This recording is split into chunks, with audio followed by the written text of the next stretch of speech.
kembali di Hidup Sehat. Dokter, tadi ada pertanyaan yang masih menggantung. Selama kita dibekam, itu sebenarnya apa saja yang nggak boleh dilakukan, Dok? Yang pertama, pada saat sebelum dibekam, sebaiknya dicek tensi atau cek gula kalau dia mempunyai riwayat gula. Karena kalau tensi terlalu tinggi resiko, tensi terlalu rendah pun juga resiko. Kayak Mbak Celia tadi takutnya lagi tensinya 90/60, dibekam langsung jatuh. Langsung jatuh. Tapi coba kita tanyakan kepada pasiennya ya, Dok ya. Fauzia, gimana setelah dibekam tadi? Rasanya gimana? Rasanya sih jadi lebih ringan aja sih badannya. Oke. Lebih enak aja lah. Lebih enak lagi ya. Apalagi kalau misalnya nanti dikeluarin ya darahnya, Dok ya. Lapar nggak sih setelah bekam? Lapar sih. Lapar ya, nanti ya, kita makan ya nanti. Tapi sepertinya kamu ada pertanyaan nggak sih untuk dokter, mumpung ada dokter nih di sini? Ada sih, Dok. Ya, Jadi siapa aja sih yang nggak boleh dibekam itu? Bisa dibekam. Gitu. Betul. Ini penting di pertanyaan. Oke, Jadi tidak semua orang itu boleh dibekam. Misalnya orang-orang yang sudah lanjut usia, kulit keriput. Nah, itu resiko. Nggak boleh juga, Dok? Oh iya, resiko penyembuhannya jadi sulit. Satu, Ya. orang yang mengalami udem, bengkak. Yang keluar bukan manfaat bekamnya, bengkaknya itu yang jadi resiko kan. Jadi malah tambah bengkak gitu ya, Dok? Betul, bukan tambah bengkak. Bengkak itu daerah yang tidak boleh kita bikin luka, nanti proses penyembuhan luka jadi bermasalah.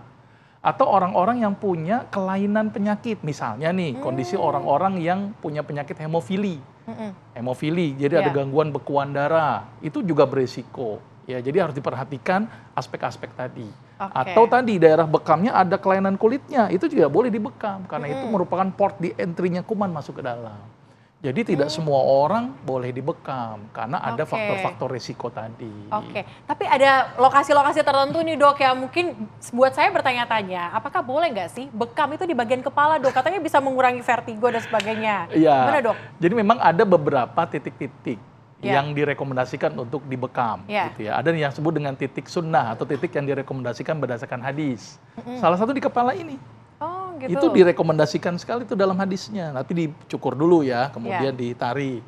Tapi tidak semua tempat boleh dibekam loh. Misalnya lubang alamiah nggak boleh, lubang mulut dibekam nggak boleh, lubang anus dibekam nggak boleh.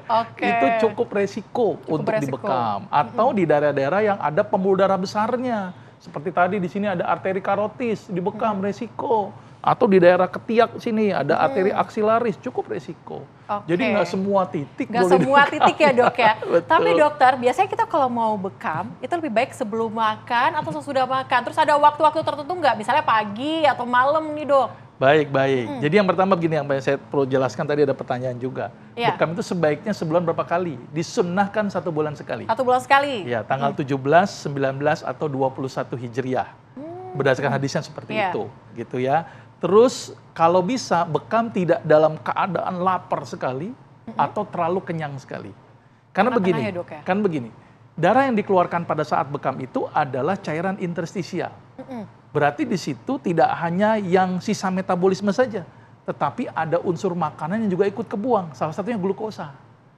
Maka itu kenapa ketika bekam jangan kondisi lapar, udah lapar dikeluarkan cairan interstisialnya, glukosa ikut keluar, tambah lemes dia.